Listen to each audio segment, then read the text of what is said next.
मैं पूर्वा आप लोग का स्वागत करती हूँ एमपी सक्सेस सर्च में। और आज हम पढ़ने वाले हैं जनरल साइंस का एक इम्पॉर्टेंट टॉपिक, जिसमें हम बात करने वाले हैं विभिन्न कारकों से उत्पन्न रोग। ठीक है, तो यहाँ पे हम देखेंगे कि जो कारक है वो कौन कौन से हैं और उनसे किस टाइप के रोग उत्पन्न होते हैं।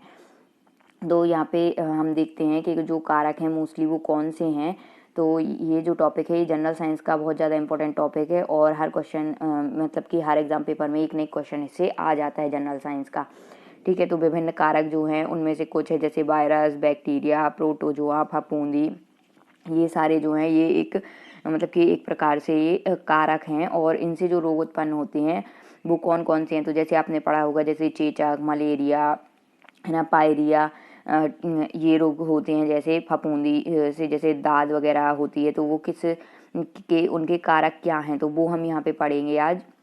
और ये जो है ये टॉपिक बहुत ज़्यादा इंपॉर्टेंट है, तो आप लोगों को पूरी वीडियो बहुत ध्यान से देखनी है और सुननी है और साथ में नोट करते चलना है। ठीक है, तो यहाँ पे हम देखेंगे कि जो विभिन्न कारक हैं उनसे कौन सी रोग उत्पन्न होती है। एग्जाम में पूछ लिया जाता है, जैसे वो पूछे कि चेचक रोग किस कारक के कारण होता है या किससे होता है, तो वायरस, बैक्टीरिया, प्रोटोजोआ, फफूंदी। तो आपको बताना पड़ेगा कि जो मतलब कि चेचक रोग है वो किस कारक से उत्पन्न होता है, तो वायरस से उत्पन्न होता है। ठीक है, तो इस टाइप से ये क्वेश्चन रहते हैं, एग्जाम पेपर में पूछे जाते हैं। चलिए तो यहाँ पे देखते हैं हम सबसे पहले, तो शुरू करते हैं विभिन्न कारक और उनसे उत्पन्न होने वाले रोग। तो पहले अब हम यहाँ पे देखेंगे प्रोटोजोआ।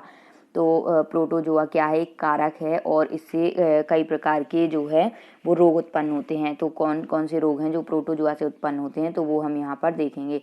तो उनमें अगर हम बात करें पहले, तो यहाँ पर है मलेरिया। मलेरिया रोग जो होता है वो प्रोटोजोआ कारक के कारण होता है। पायरिया रोग जैसे दांतों में सड़न, आपने देखा है जैसे दांत गिर जाते हैं सड़कर, और तो वो किसके कारण होते हैं यहाँ पर, तो प्रोटोजोआ इसका कारक है। ठीक है, जैसे सोने की बीमारी, बहुत लोगों को नींद बहुत ज़्यादा आती है, तो वो किसके कारण होती है, तो प्रोटोजोआ के कारण होती है। ठीक है, जैसे पेचिस रोग होता है तो वो भी प्रोटोजोआ के कारण होता है। कालाजार रोग है वो भी किसके कारण होता है, तो ये भी प्रोटोजोआ के कारण होता है। ठीक है, तो इस टाइप से आपको याद रखना है कि कालाजार, पेचिस, सोने की बीमारी, पायरिया और मलेरिया ये सारे रोग किसके कारक हैं, प्रोटोजोआ के कारक हैं। ठीक है, प्रोटोजोआ के कारण ये जो रोग हैं ये उत्पन्न होते हैं। अब नेक्स्ट बात कर लेते हैं हम फफूंदी। तो आपको पता है फफूंदी भी क्या है, एक टाइप का कारक है और इससे जो रोग उत्पन्न होते हैं वो क्या होते हैं, दमा, दाद, खाज, एथलीट फुट, गंजापन। ये सारे किसके कारण उत्पन्न होते हैं, तो ये सारे भी फफूंदी के कारण उत्पन्न होते हैं। ठीक है, तो ये आपको याद रखना है कि फफूंदी क्या है, फफूंदी एक कारक है और इससे जो रोग उत्पन्न होते हैं वो हैं दाद, दमा, खाज, एथलीट फुट, गंजापन। ठीक है, ये सारे इसी के कारण होते हैं। तो ये बहुत ज़्यादा इंपॉर्टेंट है। जैसे पूछ ले आपसे कि एथलीट फुट नामक बीमारी किस कारक के कारण होती है, तो फफूंदी, वायरस, प्रोटोजोआ, है ना। तो इस टाइप से पूछे तो आपको क्या लगाना है, फफूंदी पर टिक लगाना है। या फफूंदी रोग से फफूंदी किसका कारक है, कौन सी बीमारी का कारक है या कौन से रोग उत्पन्न होते हैं फफूंदी से, तो 2, 3, 4 रोग दे दें, लिख दें ए बी, फिर या उपयुक्त सभी लिख दें। ठीक है, या कोई एक सही रहे उसमें। तो इस टाइप से क्वेश्चन पूछ लिए जाते हैं। मैं इन पे मतलब कि सेपरेट वीडियो भी बना दूंगी एमसीक्यू पर, तो आप लोग वो भी देख लेना। ठीक है, अब आगे हम बात करते हैं इसके बाद कि इसके बाद कौन सा कारक है, तो ये एक कारक है होता है बैक्टीरिया।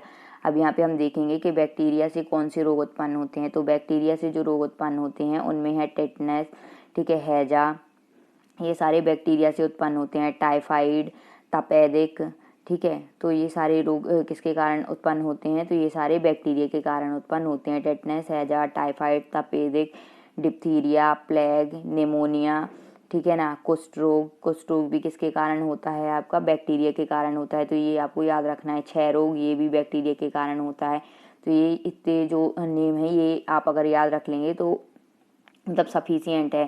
ठीक है, तो ये आपको याद रखना है। अब यहाँ पे हम देखते हैं वायरस। तो वायरस के कारण कौन से रोग उत्पन्न होते हैं, तो वायरस से जो रोग उत्पन्न होते हैं वो बहुत ज़्यादा इंपॉर्टेंट है, क्योंकि मोस्टली वायरस से पूछ लिया जाता है। तो वायरस से जो रोग उत्पन्न होते हैं वो होते हैं इनमें चेचक, जुकाम, ये सारे किसके कारण उत्पन्न होते हैं, वायरस से। इन्फ्लुएंजा, खसरा, तो ये सब आपको नोट करते जाना है। तो वायरस से जो रोग होंगे उनमें कौन से हैं, इन्फ्लुएंजा, खसरा, मस्तिष्क ज्वर, पोलियो रोग किसके कारण होता है, बहुत बार पूछ लिया जाता है। पोलियो, एड्स रोग का कारक कौन सा है, ठीक है, तो पूछ लेंगे वायरस, बैक्टीरिया, फफूंदी, इस टाइप से। प्रोटोजोआ तो आपको किस पर लगाना है, तो एड्स के लिए वायरस। एड्स किससे फैलता है, वायरस से। पोलियो भी किससे फैलता है, वायरस से। ठीक है, रेबीज गलसुआ, जो गलसुआ वगैरह होते हैं और वगैरह जो है वो किसके कारण होता है, सब ये वायरस के कारण होता है। तो ये सारे आपको इतने ये पॉइंट्स वगैरह नोट कर लेने हैं, ठीक है, वायरस के। तो इस टाइप से ये तो जो थे ये पूरे आपके क्या थे, ये आपके विभिन्न प्रकार के कारकों से उत्पन्न रोग थे, जिसमें क्या क्या है कारक आपके मेन वायरस, प्रोटोजोआ, फफूंदी, है ना, और यहाँ पे और क्या था आपका बैक्टीरिया। तो इस टाइप से 4 आपके ये जो थे वो कारक थे, और उनसे उत्पन्न होने वाले रोग भी मैंने सारे इसमें आपको बता दिए हैं। तो इस टाइप से ये आपको पूरे याद रखना है। तो आप लोगों को वीडियो कैसी लगी कमेंट बॉक्स में बताएं। वीडियो को ज़्यादा से ज़्यादा लाइक करना है, शेयर करना है। Thanks for watching my videos. Please like share and subscribe. जो लोग चैनल पर नए हैं चैनल को सब्सक्राइब कर लें। Thank you.